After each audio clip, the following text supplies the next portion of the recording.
La historia tiene lugar años antes de que Marley invadiera a Paradis con los titanes cambiantes y mucho antes de que Eren Jaeger nazca. En aquel tiempo, la paz dentro de las murallas era una ilusión mantenida por el miedo y el control férreo de la familia real. En ese tablero, Kenny Ackerman, conocido por todo el inframundo como Kenny el Destripador, era la pieza más peligrosa. Su reputación no era un mito, era una estadística. Con una tasa de efectividad del 100%, Kenny se había ganado el puesto de guardaespaldas de la autoridad máxima, el poseedor del titán fundador. Kenny era el hombre que se encargaba de que los secretos de la corona no salieran a la luz, eliminando a cualquiera que se atreviera a husmear demasiado. Era un hombre de acero, un asesino profesional para quien la lealtad era un concepto que se pagaba con sangre. Kenny visitaba el distrito subterráneo solo cuando su instinto lo dictaba. Pero aquella tarde, el destino lo llevó a un escenario que no estaba preparado para enfrentar. Al entrar en su vieja casa, el silencio era absoluto. No había armas preparadas ni enemigos acechando, solo el olor a podredumbre. Allí, postrada en la cama con el cuerpo consumido por la tuberculosis y el hambre, estaba su hermana. Estaba muerta. Y a su lado, acurrucado como un animal herido, había un niño pequeño, con los ojos hundidos y la piel pegada a los huesos. Kenny se acercó, su imponente presencia llenando la pequeña habitación.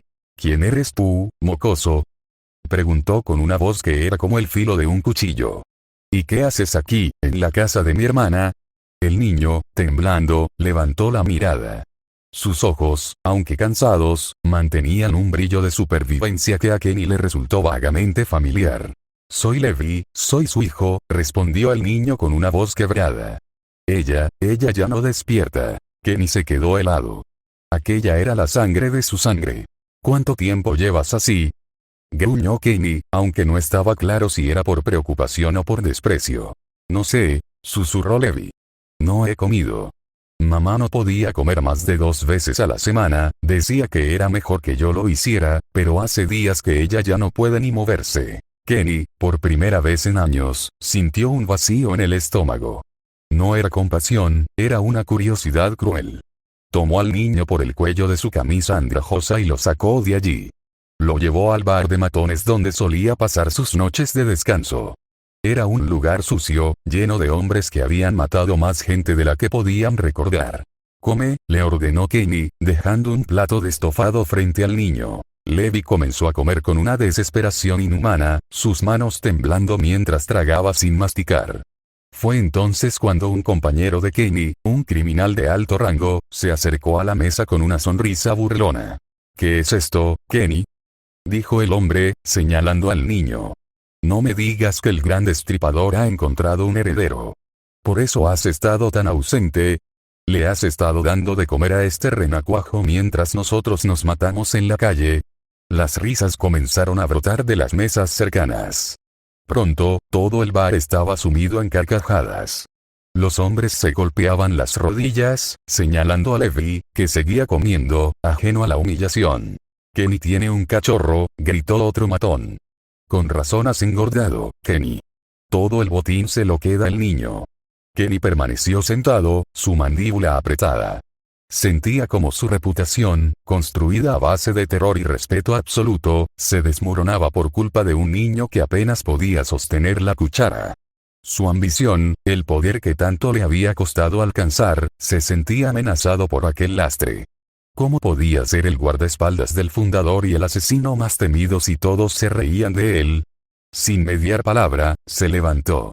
Su silla chirrió contra el suelo, deteniendo las risas de inmediato. Agarró a Levi del brazo con tal fuerza que los huesos del niño crujieron. Suficiente, murmuró Kenny, dirigiéndose a la salida. La noche afuera era implacable. Una lluvia torrencial azotaba las calles de la capital, convirtiendo el suelo en un lodazal. Kenny caminaba rápido, arrastrando a Levi, quien intentaba seguirle el paso a duras penas. Al cruzar una calle principal, un coche de caballos pasó a toda velocidad, perdiendo el control por el barro. Levi tropezó y cayó justo en la trayectoria de una de las ruedas. Kenny, con un reflejo sobrenatural, lo jaló hacia atrás a tiempo, pero el carruaje pasó a centímetros de la cara del niño. «Mocoso», bramó Kenny, soltándole un bofetón que hizo que el niño girara la cabeza. fíjate por dónde vas. Si quieres morir, hazlo lejos de mí. Al llegar a su guarida, empujó a Levi contra la pared de piedra. Escúchame bien, dijo Kenny, su voz inyectada en una rabia fría. Si vas a llevar mi apellido, no vas a ser una vergüenza. Si quieres sobrevivir en este mundo, vas a aprender a ser el rey del cuchillo. O eres un Ackerman, o eres basura. Los siguientes meses fueron un descenso al infierno. Kenny no quería un hijo, quería un arma. Lo entrenó día y noche en el arte del asesinato. Ya no había comida caliente. Había sobras.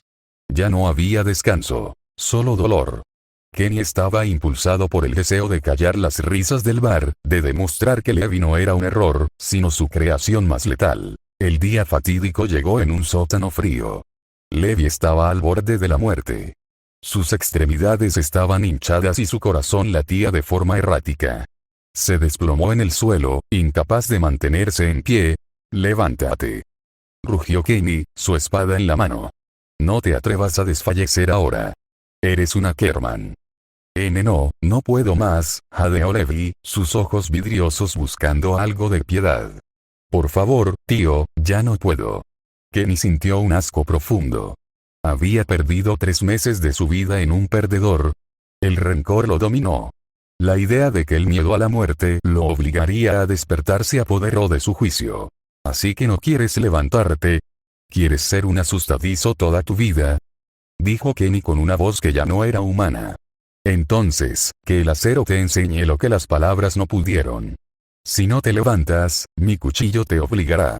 Kenny se abalanzó como una fiera, directo al pecho de Levi. Pero el niño ya no tenía fuerzas ni para levantar los brazos. El acero frío atravesó su cuerpo con una facilidad aterradora.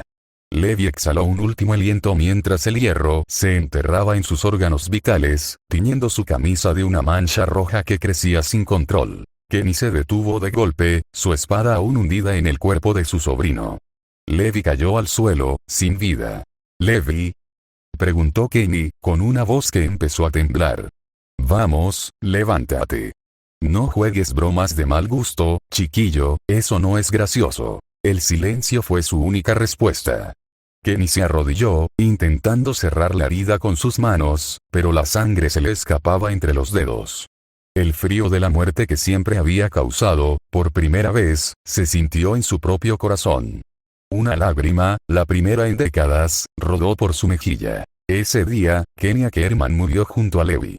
Lo que quedó fue un hombre vacío, una carcasa de asesino que tomó una decisión que cambiaría todo. Nunca más volvería a tocar a un niño. Porque en cada rostro joven, en cada mirada inocente que se cruzara en su camino, vería siempre la sombra de aquel sobrino al que, en su ciega ambición, había destruido.